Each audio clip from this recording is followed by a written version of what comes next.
हमारे लोगों को आप आपराधिक मामले कितने दर्ज हुए थे? मेरे खिलाफ एक भी आपराधिक मामला नहीं है। मेरे खिलाफ जितने भी मुकदमे दर्ज हुए, मुकदमे बहुत दर्ज हुए, लेकिन सारे मुकदमे जन आंदोलनों के मुकदमे थे। मैंने लोगों की लड़ाई लड़ी, चाहे स्टूडेंटों की लड़ाई है, चाहे बेरोजगारों की लड़ाई है, चाहे टोल टैक्स की लड़ाई है, चाहे आपके बगल में यहाँ लाल पहाड़ी में मकान तोड़े जा रहे थे तो वो लंबा मुकदमा मेरे चला। वो जनता आपका साथ दे दिया? बिल्कुल दे रही। थोड़ा था। पहली बार मैंने 2004 में किसान कॉलोनी में पार्षद का चुनाव लड़ा था। जो राजस्थान की क्षत्रिय पार्टी उभर के आ रही है, राष्ट्रीय लोकतांत्रिक पार्टी, हनुमान जी बेनीवाल, उसके बारे में क्या राय रखते हैं? देखो, हनुमान जी बेनीवाल से मेरे बहुत अच्छे संबंध हैं और पूरे किसान आंदोलन में जब मैंने फ्री बिजली का आंदोलन जून से चालू किया तो फिर मैं सारे नेताओं के पास गया तो उसमें हनुमान जी भी हमारे साथ उस आंदोलन में जुड़े, फ्री बिजली के आंदोलन में, और फिर उन्होंने बड़ी बड़ी रैलियां भी करी। मैं हमेशा उनके साथ रहा और मैंने उनके कार्यक्रम यहाँ 1998 में भी मैंने करवाए। यहाँ भी चुनाव से पहले उनका बड़ुंदा कलाम, जहाँ शहीद आजम भगत सिंह की मूर्ति है, वहां हमने कार्यक्रम करवाया। उनके साथ मेरा व्यक्तिगत जुड़ाव है। लेकिन क्या राय है कि कल को कौन सी पार्टी आपको मजबूत लग रही है अभी राजस्थान में, कांग्रेस की बीजेपी? देखो, अभी दोनों की हालत खराब है। जब घर में फूट पड़ जाए ना, यहाँ गहलोत जी की और सचिन जी पायलट की टकराट है, उधर भारतीय जनता पार्टी में मोदी जी की, इधर वसुंधरा जी की टकराट हो रखी है। दोनों में बहुत बिखराव है और इसी तरीके से अपने अपने लाइजन वाले, संपर्क वाले लोगों को टिकट दिए जा रहे हैं। तो इनके वो और जो निर्दलीय चुनाव लड़ रहे हैं उनका बहुमत राजस्थान में रहेगा। थोड़े दिन पहले पत्रिका ने एक सर्वे भी करवाया था तो 62% लोगों की राजस्थान में राय बनी है कि इस बार पार्टियों को नहीं, अच्छे आदमी को वोट देंगे ताकि हमें जीतने के बाद हमारे पास रहे, हमारी समस्या सुने, हमें मिले, हमारे लिए वो लड़े।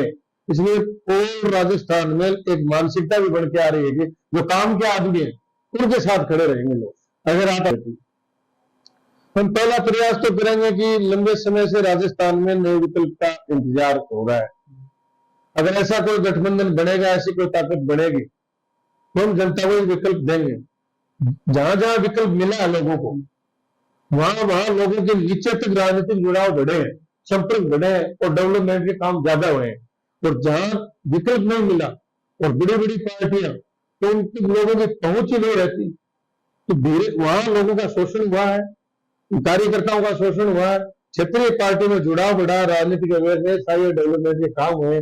फिर क्षेत्रीय पार्टी अगर बीच में रहती है तो वो दोनों बड़ी जो पार्टियां वो भी फिर लोगों की एक एक जो मुद्दे हैं तो फिर काम करती है।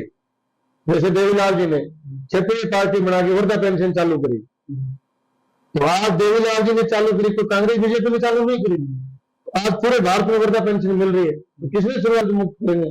उस जमाने में 10-10 हजार रुपया, 10 लाख के बराबर है, तो क्षेत्रीय पार्टी थी, तो ये फायदा हुआ। जितनी भी भारत में क्षेत्रीय पार्टियां वो नई नई स्कीम लेके आए लोगों के लिए, लोगों को आगे बढ़ाने के लिए, डेवलपमेंट के लिए, एजुकेशन के लिए, हेल्थ के लिए, तो फिर बड़ी पार्टियां वो भी उस पर अमल करती है। अभी हम बात करते हैं झुंझुनू की। झुंझुनू में आप चुनाव मैदान में हैं, तो एक तरफ आपके सामने जो भारत की सबसे बड़ी पार्टी है बीजेपी, उसका उम्मीदवार है बबलू जी चौधरी, उनको टक्कर आप कैसे दे पाएंगे?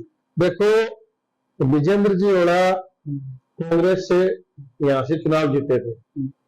कांग्रेस से चुनाव जीतने के बाद जब लोकसभा का चुनाव आया तो सबको, पूरे जिले को पता है, पूरे गांव को पता है कि उन्होंने लोकसभा के चुनाव में बीजेपी की मदद करी थी खुली। और ऐसे ही जिला परिषद के जो चुनाव हुए, प्रधान के जो चुनाव थे, उसमें भी उन्होंने बीजेपी के सांसद नरेंद्र जी के साथ साठ-गांठ करके इधर बीजेपी की जिला प्रमुख बनवाई और उधर अपने चेहरे भेज जी चार की जो पत्नी है उनके प्रधान बनाया बीजेपी को। नरेंद्र जी ने हरवाया और विजेंद्र जी ने इधर कांग्रेस को टिकट दिलवा के कांग्रेस को हरवाया। तो पूरा ये ना तो ये कांग्रेस के हैं, ना ये भारतीय जनता पार्टी के लोग हैं, ये अपने स्वार्थ के लोग हैं। इसलिए विजेंद्र जी का हर गांव गांव में आज विरोध है और जो इनका विरोध है उसी का नतीजा ये है कि जहां से चुनाव लड़ा, विजेंद्र जी तो मौके के एमएलए हैं, वो क्षेत्र तो कांग्रेस से लड़ रहा है, तो मैं चुनाव लड़ने से कांग्रेस वहां 3 नंबर पर गई है। और विजेंद्र जी अपने बेटे को जो प्रधान बनाना चाहते थे तो एक छोटे से एरिया में ही इनके मेरे नीचे 8 कैंडिडेट खड़े थे, 7 हारे चुनाव, इसका मतलब एक छोटे से इलाके में इनके साथ हार गए, तो विजेंद्र जी कहाँ साख बचे। और बिल्कुल इनसे जो उनकी जो कांग्रेस की मानसिकता के लोग थे वो तो लगभग 80% मेरे साथ रहते थे।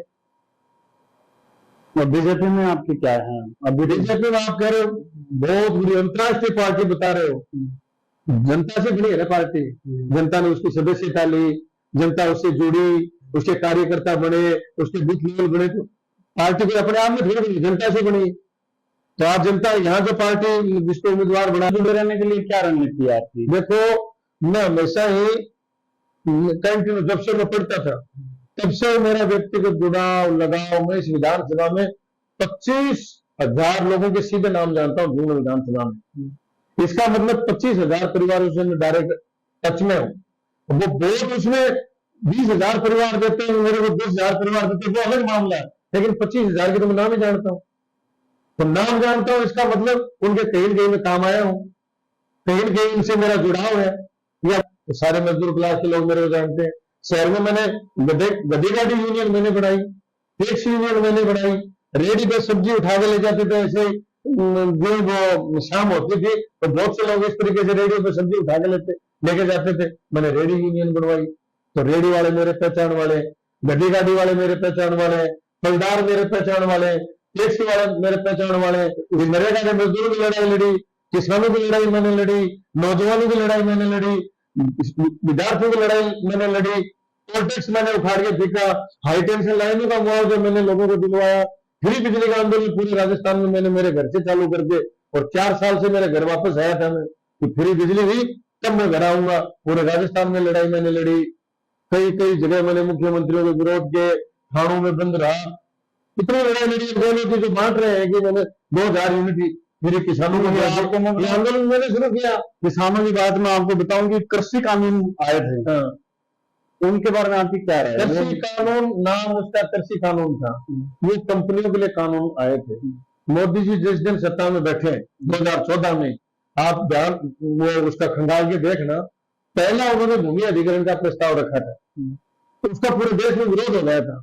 तो इन्होंने अब जमीन छीनने के लिए, इनकी एक ही मोनोपोली है, देश की जमीन छीन के किसानों से और वो कंपनियों को दी जाए और भारत में नई ईस्ट इंडिया कंपनी स्थापित की जाए। इसलिए सारा जो माल है वो अडानी की तरफ शिफ्ट किया जा रहा है। तो ये कृषि कानून के बहाने ये भारत के किसानों से जमीन छीनना चाहते थे। इसके खिलाफ हमने पूरे राजस्थान में भी लड़ाई लड़ी, और जहां बॉर्डर था शाहजहांपुर बॉर्डर, वहां हमने 13 महीने ड्यूटी करी। उस आंदोलन में कंटिन्यू में रहा हूं। किसानों को, हमारे लोगों को अनुसार झुंझुनू में विकास के मुद्दे क्या है? देखो, झुंझुनू का पूरे का विनाश हो गया। हमने 1992, 93, 94 में बगड़ पड़ता था। उस टाइम पूरे उत्तरी भारत के बच्चे अब बगड़ पढ़ने आते थे, झुंझुनू पढ़ने आते थे। शिक्षा की नगरी हुआ करता था झुंझुनू। इन राजनेताओं की वजह से, इनकी नालायकी की वजह से, इन्होंने कभी ऐसा प्लान ही नहीं बनाया कि जिला डेवलप हो। इनकी वजह से आज हमारे माँ बाप अपने बच्चों को लेकर सिक्कर में पड़े। कोई जयपुर में डेरा डाले बैठा है, कोई कोटा लिए बैठा है, कोई जोधपुर में लिए बैठा है, कोई बीकानेर में लिए बैठा है। तो आज शिक्षा का स्तर इनकी वजह से हमारा जीरो हो गया है। और दूसरा, जो कॉपर का कारखाना था, होना तो चाहिए था वो डेवलप, जिसमें कितने हजारों लोगों को रोजगार था, करीब 10,000 करते थे। ये नई चीज तो छोड़ो, जो कारखाना था उसको नहीं बचा पाए। नहर का समझौता 1994 में हुआ था, 25 में वो समझौता रद्द हो रहा है। पूरे जिले का जल स्तर वो बिल्कुल जीरो स्थिति में आ गया है। किसानों के हालात और खराब होने वाले हैं। एक भी एमएलए एमपी, शीशराम जी बोलते थे जरूर, नहर का मुद्दा उन्होंने जिंदा रखा, लेकिन सड़क पे आगे लड़े नहीं। अगर लड़ते तो आज ये नौबत नहीं आती। आज एक एमएलए सांसद तो ये बोल रहा है कि नहर का पानी मिलना चाहिए, तो आज भी रद्द हो रहा है। आपकी क्या प्लानिंग है शिक्षा को लेके, नहर को लेके? शिक्षा, नहर, देखो ये सारी चीजें लड़ाई लड़ने से होंगी।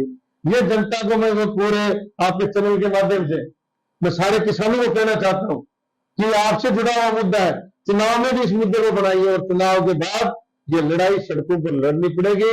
जब सामना होगा तभी समाधान होगा, वरना 25 में समझौता रद्द हो जाएगा तो जिले का दुर्भाग्य होगा, जिले का किसानों का दुर्भाग्य होगा, और आगे भविष्य में पूरे जिले का कृषि का जो मामला है उसमें पूरा तरह से। अभी जो आई है अग्निवीर, अग्निवीर के बारे में आप क्या सोच रहे हैं? देखो, अग्निपथ जो पहले सरकार ने स्कीम लॉन्च करी, तो लॉन्च करते ही सबसे पहले मैंने इसका विरोध किया था। स्कीम लॉन्च करी कंपनियों के लिए करी है कि वहां से आ जाएंगे, फिर 10-10 हजार रुपए में कंपनियों में गार्ड रह जाएंगे, क्योंकि सारा देश तो अडानी की तरफ शिफ्ट हो रहा है ना, तो अडानी को तो गार्ड चाहिए, तो वो सरकारी क्यों रखेगा?